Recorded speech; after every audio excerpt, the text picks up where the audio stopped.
Hello everyone, I'm Average Ants and welcome back to another Division video. Today we'll be looking at what is currently the fastest way to get exotic and classified gear in the Division 1.8. In just 2 runs of this I was able to get 3 exotics and 2 classified pieces, and because I was running with a friend he was able to share 2 classifieds that he didn't need, which actually helped me complete my first full classified set. This farm involves running resistance on world tier 5. The footage you see in the background is the powerhouse, which I ran with a friend, but you can also run this solo. In fact, it's probably better to run solo, as it currently seems like the drop rate for classifieds is much higher when you're a solo. The advantage to running in pairs is that you can share your gear with each other at the end.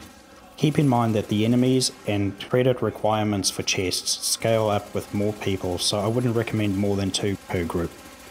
Right, here's how it all works. The end goal is to open the resistance reward chests as many times as possible. This farming method should get you opening it at least 3 times by wave 15. If you're a bit more efficient, you should be able to get a 4th. There are a few tricks to achieving this efficiently though, as you're going to need as many credits as possible. Most of the waves you'll be completing as normal, but a few you'll milk as much as you can. This is where most of your credits will come from. The first of these is Wave 4, the data breach. You have 3 minutes to scan the breach while killing enemies. The trick is that you don't have to actually finish scanning by the time the 3 minutes is up. You only have to start scanning then. So get yourself close to the breach, but far enough away so you don't start the scanning. Now just kill wave after wave of enemies as fast as you can.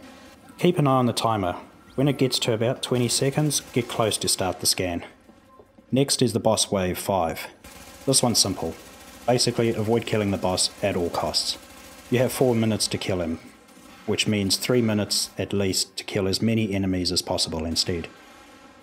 When the clock has about 1 minute left, you can probably start focusing on the boss. Wave 8 is another data breach, which means we do the same as for Wave 4. Get close and farm those enemies for credits until the clock has about 20 seconds left.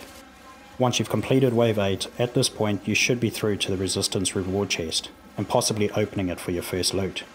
The next bosses are Wave 10. Same as Wave 5, avoid them like the plague while farming the other bad guys. Remember, there are 2 bosses this time, so give yourself enough time to kill them before the clock runs out. At this point you should have opened the chest for a second time. Wave 11 to 14 are all standard, non-timed waves, so farming credits is a bit harder. But if you farmed efficiently when you could, by the end of wave 14 you should have opened your 3rd chest. If you don't quite have enough, then you'll have to hit wave 15, which are the hunter bosses.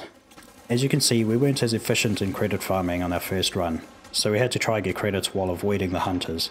Not fun, but we managed to just get the 3rd chest right before dying. Our second run was much smoother and we didn't even have to go through with wave 15. So there you have it, the best farming method currently in the Division 1.8. Thanks a lot for watching, and if you enjoyed the video, please consider liking or subscribing. Thanks again, and good luck agents.